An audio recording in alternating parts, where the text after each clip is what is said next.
Today, the courtroom in Abuja turned into the center of international attention. U.S. officials were spotted at Nnamdi Kanu's highly publicized trial, the prosecution's key witness Fumbles, and Nigeria's secret police, the DSS, dropped some chilling claims. Stay with us. We're unpacking everything from the courtroom fireworks to the shocking testimonies. Nnamdi Kanu, leader of the indigenous people of Biafra, or IPOB, has long been a polarizing figure. Some see him as a freedom fighter, others, a separatist threat. Arrested in 2021 and extraordinarily renditioned from Kenya, Kanu has remained in DSS custody ever since. His ongoing trial has become a lightning rod for debates around justice, free speech, and national security. For the first time in the trial months, international observers from the United States were seen inside the courtroom. While they made no official statement, their silent presence sent a clear message: Washington is watching. IPOB lawyers hailed this as a step toward global accountability.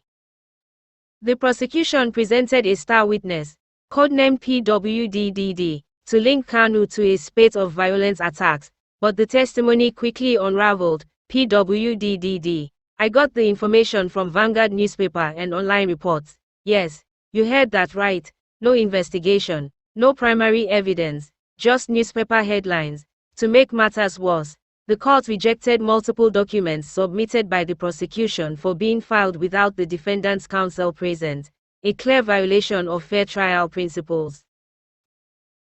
A DSS witness told the court that Kanu never received a broadcasting license from Nigeria's media regulator, the NBC, for the infamous German-made transmitter allegedly used for Radio Biafra. They claim this transmitter was smuggled into Nigeria and used to broadcast secessionist rhetoric. Even more disturbing, the DSS accused IPOB's arm. One of the wing of the Eastern Security Network of orchestrating over 200 killings of security agents. One witness alleged scenes of human sacrifices, including heads mounted on stakes at so-called ESN camps. Kanu's legal team didn't pull punches. Senior advocate Dr. Ipeazu called out the prosecution's case as speculative and hearsay-based. He successfully dismantled the testimony point by point. No evidence, no investigation, and so. The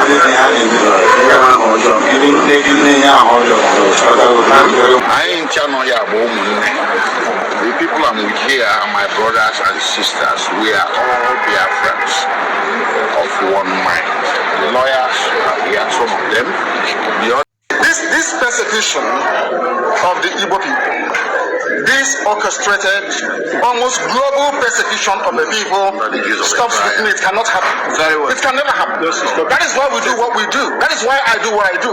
I am campaigning for the freedom of my people because of the persecution that we're facing. Yes. It's as simple as that. Nothing more, nothing less. Yes. Yes. Thank you very much. The judge appeared unconvinced by the prosecution's approach, striking out several exhibits and warning against media-based assumptions. Outside the courtroom, IPOB supporters were barred from entering, but chants and placards filled the air. But inside the courtroom, the trial wrapped with murmurs of discontent from the government's side and quiet confidence from the defense. Quote from civil rights observers: "This is less a trial, more a battle for Nigeria's soul." Kanu's case resumes in July. Meanwhile, his lawyers are pushing for bail and possible dismissal of charges based on today's cross-examination fallout. One thing is certain: June 18th was a turning point. The question now is, will this case crumble under weak evidence, or escalate into a defining moment in Nigeria's judiciary? Yeah, it's with me. Better Nigeria. Yes, now. It's not a crime for him to carry Nigerian flag now. So is it a crime to have Nigerian flag? wait now, let me talk to them. So let him come in, please. Your case is not. It's on the second floor. Let's hear him out. Let's hear him out. I know now. I know what they are here for. Okay. Your case is on the second floor. Why do you want to block the whole street? I've even been to your case. They say I don't lock the door. I have a case on the fourth floor, and he's with me. Please let him come in. No, now we don't have to be fighting over this now. We did not stop you from standing your territory is restricted to that courtroom where you have your national suspects. Court premises inside court premises. No, this is the street of the court. You understand? Court premises is inside. It hasn't gone inside. Yes, now. It's when it goes inside. It's when it goes inside that you have a problem with that. Yeah. I've brought him to court several times. It's my partner. You understand? We are partners in the struggle for better Nigeria. Yeah, if he had come here that's why he came. That's why I came down. You understand? Sorry, 19th of June 2025. Sorry.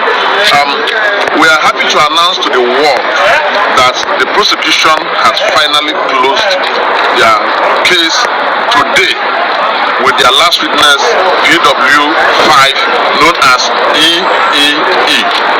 He came and tendered reports of the NSAS, and in the course of the reporting, he alleged that it was the statements made by Nnamdi Kanu that instigated the damages during the NSAS, and he was subjected to a thorough cross-examination by the defense team under Mazi Bazu.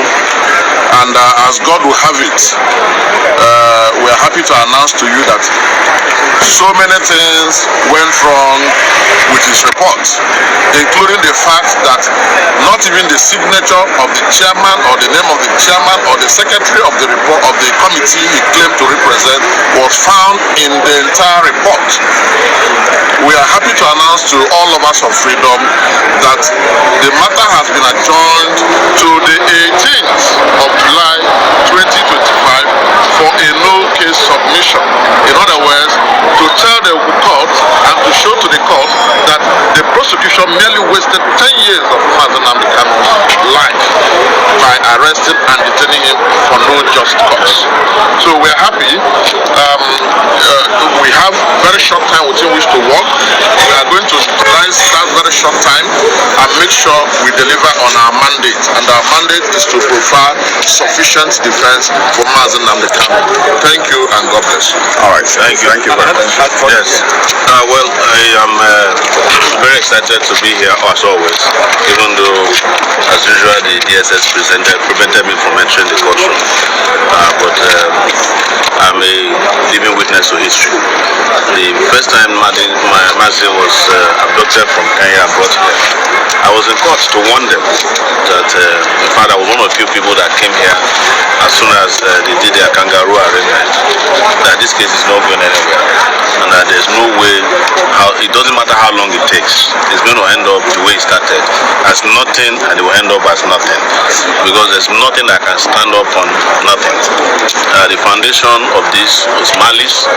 It was a suppression of a section of Nigerian people and the violation of the fundamental right of a Nigerian British citizen who was abducted from another country, brought here without due process and detained indefinitely, even presented from having open and fair trial, which we have seen all over the time. As a matter of fact, today we already had an altercation with the DSS preventing people from moving around here.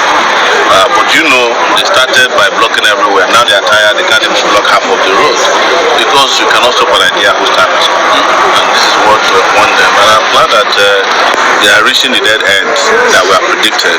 The dead end is that there will be a no case submission. In fact, I would have an issue with the lawyers if I were to be involved, because there's no need to even file a no case submission in a case that never existed in the first place. But you have to do your own legal work. And let me use this opportunity to also appreciate all the lawyers and all the people who have stood in solidarity with Nnamdi Kanu. I've said it that if it's the last person that will stand with him, I will stand with him. Now mine is not political. In fact, the most unpopular political decision to take in Nigeria is to stand with Nnamdi Kanu. So if you want to win election, you know who to stand with, which is the federal government. But I'm not doing this to win election. I'm doing it for the freedom of our people everywhere we might find ourselves. And I believe that if Nigeria is going to become one, it has to be on the basis of justice. You cannot be suppressing a section just as the rest will flourish and think that you can go home to rest. And you have seen it now. Even those people who never believed Nnamdi Kanu a few years ago, they have seen it with what Fulani herdsmen are doing, killing hundreds of people. They are doing doing it also in the southeast. They killed in Ebonyi, they killed in Enugu, they are killing in Edo, they are killing in Kogi, they are killing people across the country. Imo, yes, there was some killing. So this was what Nnamdi Kanu told you as a prophet. But he has always told me, when I met him in New York, that he's not a prophet. He's just saying the reality of what the Nigerian project is all about. That it was a fake project put together and it can never materialize until there is justice. And this is what we keep advising them. The interesting thing was that there was even a time in 2019 that they charged me secretly with him. I filed a charge here that I connived with him to kill some policemen. So the case never came to trial, and it will never be. So we can't wait to see Nnamdi Kanu rejoin all of us. And I'm very certain that that will happen. It's just a matter of time. And it doesn't matter how long they do their case, which I never believed in.